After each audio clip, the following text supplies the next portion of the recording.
العصرونية اليوم من يانكيز. يانكيز هو كوكيز، الأول دبل شوكليت والثاني ميلك شوكليت، وراح أبلش أول شي بالدبل شوكليت،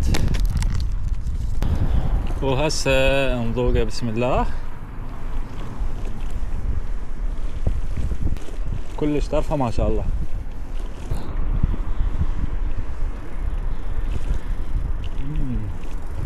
كوكيز رهيب، متعوب عليه، منتج محلي ويستحق الدعم.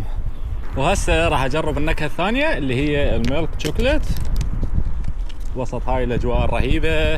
بسم الله.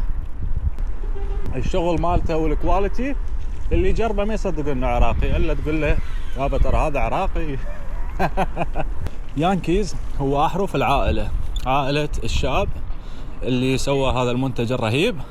اسم حلو، منتج حلو، مجمع حلو.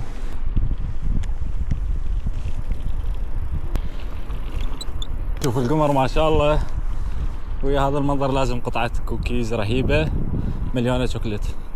وهسه احس صار لازم احكي لكم وين تحصلون هذا الكوكيز الرهيب. طبعا هو موجود بعدة اسواق واللي راح تعرفوها من خلال صفحتهم الشخصية، وموجود ايضا على تطبيق توترز.